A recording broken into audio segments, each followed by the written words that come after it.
आज हम बात करने जा रहे हैं हार्वर्ड गार्डनर की मल्टीपल इंटेलिजेंस थ्योरी।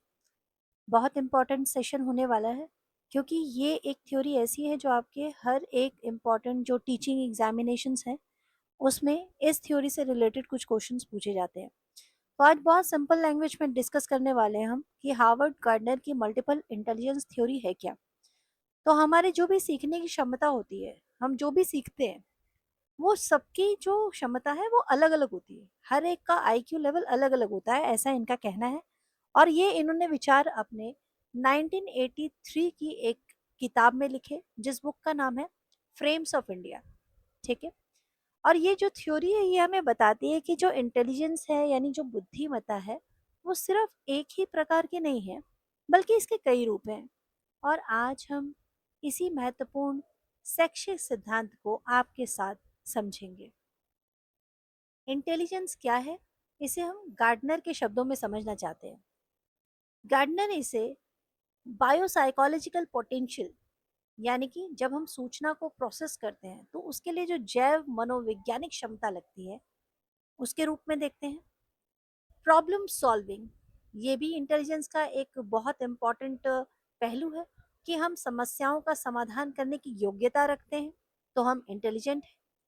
यदि हम कल्चरल क्रिएट कर पाते हैं, यानी हम अपनी संस्कृति में जब कुछ महत्वपूर्ण चीजें बनाने की क्षमता रखते हैं तो हम इंटेलिजेंस हैं। या फिर ये जो इंटेलिजेंस है वो हर व्यक्ति में अलग अलग प्रकार की होती है, अलग अलग प्रकार की पाई जाती है, यानी इंडिविजुअल वेरिएशन हमें देखने को मिलती है। इंटेलिजेंस का जो अर्थ है वो आप इन सभी शब्दों में देख सकते हैं। अब मेरी बात को समझिए, हम साइकोलॉजिकल वे में किसी चीज़ को पढ़ाई कर रहे हैं तो हम उन्हीं के हिसाब से शब्दों को समझेंगे। मल्टीपल इंटेलिजेंस जो है वो टोटल उन्होंने 8 प्रकार की बताई है। यदि आपको गूगल में 10 प्रकार की या 12 प्रकार की नज़र आए तो प्लीज़ उसको आप इग्नोर कीजिएगा फिलहाल, क्योंकि हमें अगर हार्वर्ड गार्डनर के बारे में प्रश्न आएगा तो हमें उन्हीं की थ्योरी को डिस्कस करना होगा। तो मल्टीपल इंटेलिजेंस के 8 प्रकार हैं और उन 8 प्रकारों को हमें समझना है।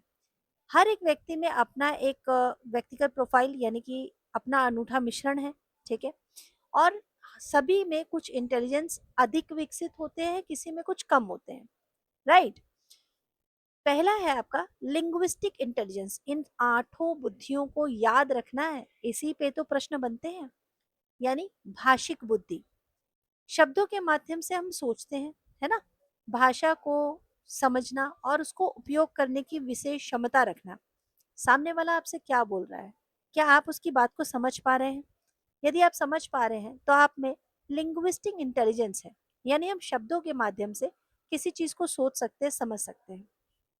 तो इसमें क्या क्या क्वालिटीज आएंगी, इसमें रीडिंग, राइटिंग, स्टोरी टेलिंग, इन सब में जो परफेक्ट है ना, हम कहेंगे वाह ये लिंग्विस्टिक इंटेलिजेंस की इसमें क्वालिटी है। ठीक है। जो लोग देखते हैं ना आप कितने अच्छा भाषण देते हैं, कितना अच्छा वक्तव्य आपके सामने रख सकते हैं, बोलते हैं, आप जिन्हें सुनना चाहते हैं, तो ये लिंग्विस्टिक इंटेलिजेंस में आते हैं। इसका फेवरेट एग्जाम्पल उन्होंने अपना दिया है विलियम शेक्सपियर, है ना। जे के रोलिंग साहब का हम एग्जाम्पल दे सकते हैं। विलियम शेक्सपियर जिनके एक बार आप अगर कोई स्टोरी पढ़ना शुरू करें या उनके बारे में अगर आप सुनते हैं तो आपको बहुत अच्छा लगता है। अगला है तार्किक गणितीय बुद्धि, यानी लॉजिकल मैथमेटिकल इंटेलिजेंस। अब ये क्या होता है, इसको समझने की कोशिश करते हैं। आप नंबर्स देखते हैं आपके सामने, पैटर्न देखते हैं, है ना, और फटाफट से अपनी बुद्धि लगाते हैं।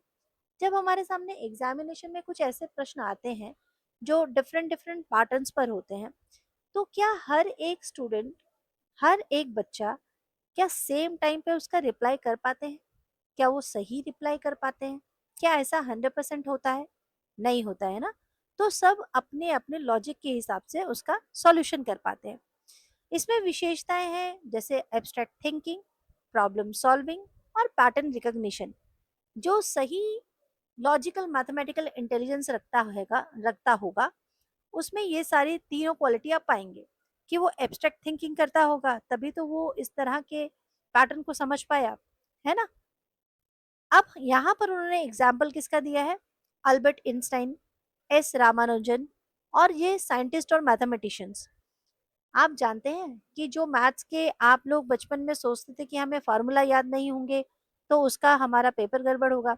एक्चुअली फार्मूला से इसका लेना देना नहीं होता, हमें रटना नहीं होता है, हमें समझना होता है। और ये समझने की जो बुद्धि है, ये लॉजिकल मैथमेटिकल इंटेलिजेंस में है। अगला है स्थानिक बुद्धि यानी स्पेशल इंटेलिजेंस। अब ये क्या होता है, आपने देखा होगा कि कुछ कुछ लोग बहुत ही अपने विजुअल के लिए जाने जाते हैं, या अपना उनका बहुत अच्छे पेंटिंग का काम होता है, या कुछ ऐसा होता है उनका कि वो डिफरेंट सोचते हैं बाकी सबसे। ठीक है, मन में ही कोई चित्र उन्होंने सोचा है और उसको बना दिया है, जैसे मॉडर्न आर्ट है। ठीक है, ये हर एक के बस की बातें नहीं होती हैं। कुछ चीजें जो कुछ ही लोगों तक सीमित है, हम उसे स्पेशल इंटेलिजेंस कहते हैं। जिसमें एग्जाम्पल आता है आर्टिस्ट, आर्किटेक्ट्स, फोटोग्राफर्स। अब आप जानते हैं ना, कितनी बार आपके आपके दोस्तों से इस बारे में लड़ाई हो जाती है कि अच्छी फोटो नहीं खींचते, मैं तो बहुत अच्छी फोटो खींचता हूँ, है ना। कई बार ऐसा होता होगा। क्या सभी लोग एक जैसी फोटोग्राफी कर पाते हैं? नहीं। जो कर पाते हैं, आज से आप उन्हें कहेंगे कि भाई तुम में स्पेशल इंटेलिजेंस है। नेक्स्ट बुद्धि है संगीत बुद्धि, म्यूजिकल इंटेलिजेंस। संगीत के पैटर्न, नोट्स और रिदम को तुरंत पहचानना। आपने अभी कुछ समय पहले एक इंडियन आइडल में देखा था कि स्पॉन्टेनियस किसी को कहा गया कि ये आपको सिचुएशन है, आप सॉन्ग बना के देखो। तो उन्होंने एक सॉन्ग बनाया था, याद है? वो एक सॉन्ग था ना, तेनू धूप लगे आवे समझाओ बन जावा। ये वाला सॉन्ग आप जानते हैं, स्पॉन्टेनियस बना हुआ है। हमने कितनी बार इंस्टा में सुन लिया है ना। तो इस तरह की जिसमें क्वालिटी है, वो म्यूजिकल इंटेलिजेंस है। ठीक है। और म्यूजिकल एक्सप्रेशन, भाई जो वाद्य यंत्र बजाते हैं, हर कोई नहीं बजा पाता है। अगर आप मुझसे कहेंगे कि मैं बांसुरी बजा के दिखाऊं तो मुझसे नहीं होगा, है ना। हाँ, लेकिन मैं गिटार अच्छा बजाती हूँ। ओके। और इसका एग्जाम्पल है आपके सामने ए आर रहमान, मोजर्ट जैसे संगीतकार जो इसमें श्रेष्ठ है। ठीक है। अगला नाम आएगा बॉडीली काइनेस्थेटिक इंटेलिजेंस। अब यहाँ तो आप समझ जाएंगे, जब हम बॉडीली की बात कर रहे हैं तो यानी कि फिजिकली। इसमें अलग अलग प्रकार के जो है आपके पास डॉक्टर भी आ सकते हैं, स्पोर्ट्स पर्सन भी आ सकते हैं, और इस तरह के जो डिफरेंट टाइप ऑफ डांसर्स होते हैं वो भी आ सकते हैं। ये जो आर्टिस्ट है ना, इस तरह मतलब करना बहुत ही ज्यादा इम्पॉसिबल है। तो शरीर के मूवमेंट्स को नियंत्रित करने की असाधारण क्षमता होती है इनमें। डांसर, एथलीट, सर्जन इसी का एक एग्जाम्पल है। नेक्स्ट है इंटरपर्सनल इंटेलिजेंस। ध्यान से समझिएगा, ये आठों आपके लिए इंटेलिजेंस कितने इंपॉर्टेंट है। इंटरपर्सनल इंटेलिजेंस क्या है? जब आप दूसरों की फीलिंग्स को और मोटिवेशन को समझने की गहरी क्षमता रखते हैं। अब यहाँ पर ये बात क्लियर है कि इंटरपर्सनल और इंट्रापर्सनल तो अलग अलग शब्द जरूर है, बट इनके मीनिंग को अगर आप नहीं समझते हैं तो आपसे हमेशा गलती हो जाती है। एम्पैथी का मतलब क्या होता है और सिंपैथी का मतलब क्या होता है? एम्पैथी मतलब होता है जब आप दूसरे की भावनाओं को समझ सकते हैं, ठीक है, और उतनी क्षमता रखते हैं कि वो क्या सोच रहा है। और सिंपैथी होती है जब हम किसी को दया भाव दिखा देते हैं। ठीक है। टीम वर्क, बिल्कुल इंटरपर्सनल इंटेलिजेंस का ही एक नतीजा है। हर कोई टीम वर्क नहीं कर पाता, इसीलिए ज्यादातर डिपार्टमेंट में आपको एचआर स्मार्ट मिलते हैं। कम्युनिकेशन बहुत बेहतरीन होती है इंटरपर्सनल इंटेलिजेंट लोगों की, ये प्रभावशाली संचार कौशल में होते हैं।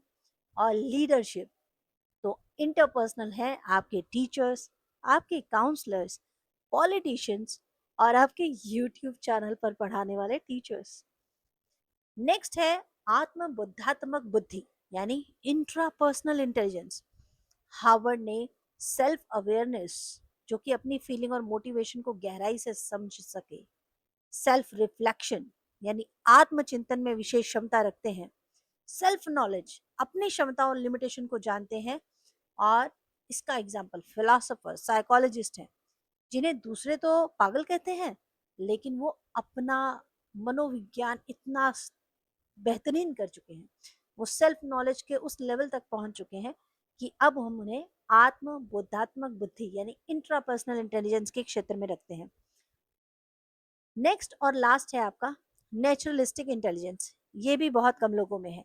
प्रकृतिवादी बुद्धि, प्रकृति, पौधे और जानवरों की पहचान करना, वर्गीकरण में कुशल हो जाना, पैटर्न को समझना और प्रकृति से अपना जुड़ाव महसूस करना, जिसमें एनिमल, प्लांट्स और नेचुरल वर्ल्ड से हम जुड़ जाते हैं।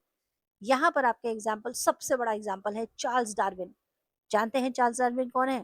जानते हैं तो जरा मुझे कमेंट सेक्शन में लिख के बताइए। बोटनिस्ट एंड वाइल्ड लाइफ जो एक्सपर्ट्स हैं। मल्टीपल इंटेलिजेंस शिक्षा में बहुत ज़्यादा इंपॉर्टेंट है, क्योंकि ये स्ट्रेंथ की पहचान बताती है, डाइवर्स टीचिंग में मदद करती है और होलिस्टिक डेवलपमेंट में बहुत ज़्यादा सहयोग करती है। होलिस्टिक डेवलपमेंट का शब्द बार बार आपकी परीक्षाओं में आ रहा है। होलिस्टिक का मतलब होता है हर रूप में, हर तरफ से सर्वांगीण विकास करना, चहुं दिशाओं से विकास करना। ठीक है। इस थ्योरी की क्रिटिसिज्म भी है भाई, आलोचना भी है। क्या आलोचना है? साइंटिफिक एविडेंस यहाँ नहीं मिलते। कुछ साइकोलॉजिस्ट का मानना है कि थ्योरी प्राप्त साइंटिफिक एविडेंस नहीं है। ठीक है, क्योंकि 2023 के रिसर्च में इसे न्यूरोमिथ के रूप में भी देखा गया है और एम्पेरिकल टेस्टिंग की गई, तो थ्योरी के मापन और टेस्टिंग में बहुत कठिनाइयां मिली। कुछ विशेषज्ञों का मानना है कि इंटेलिजेंसेस को अलग अलग मापना असंभव है। आपको ऐसा लगता है? तो परीक्षा में ये भी महत्वपूर्ण है कि आप दोनों व्यू से परिचित हों, राइट? थ्योरी के बेनिफिट्स और एप्लीकेशंस। पर्सनलाइज्ड लर्निंग के लिए टीचिंग मेथड्स, करियर गाइडेंस और सेल्फ अंडरस्टैंडिंग, इन सभी के लिए ये थ्योरी बहुत ज़्यादा इंपॉर्टेंट है। परीक्षा में याद रखने योग्य बातें क्या क्या है वो भी मैं आपके साथ डिस्कस कर रही हूँ, और ये सारी बातें आपको याद रखनी है, क्योंकि गार्डनर की थ्योरी आपके एग्जाम में आती ही आती है। सबसे पहले हार्वर्ड गार्डनर जो हैं वो कितने तरह की थ्योरी देते हैं? 8 तरह की थ्योरी देते हैं। ठीक है, जिसमें लिंग्विस्टिक है, लॉजिकल मैथमेटिक्स है, स्पेशियल है, म्यूजिकल है, बॉडली काइनेस्टिक है, इंटरपर्सनल और इंट्रापर्सनल एंड नेचुरलिस्टिक है। उसके बाद परीक्षा में थ्योरी के एप्लीकेशन और क्रिटिसिज्म पर दोनों पे ध्यान दें, इससे रिलेटेड क्वेश्चन जरूर आ सकते हैं। तो ये था आज की इस थ्योरी का इम्पोर्टेंट क्वेश्चन। आई होप आपको सारी चीज़ें क्लियर हो गई होंगी। यदि क्लियर हो गई हों तो मुझे ज़रूर वीडियो लाइक करके बताइएगा, क्योंकि बहुत ही मन से ये सारी थ्योरी मैं आपके साथ डिस्कस करना चाहती हूँ। आपके एग्जामिनेशन आ रहे हैं, आरआरबी के एग्जामिनेशन, पीजीटी के एग्जामिनेशन, केवीएस के एग्जामिनेशन, डीएसएसबी एग्जामिनेशन, आपका नेट का एग्जामिनेशन और हार्वर्ड गार्डनर की थ्योरी आपकी सभी परीक्षाओं में बहुत इंपॉर्टेंट है। इसी तरह के कुछ और क्वेश्चन आपके साथ जल्दी ही डिस्कस करूंगी। वीडियो पसंद आए, लाइक, शेयर, सब्सक्राइब।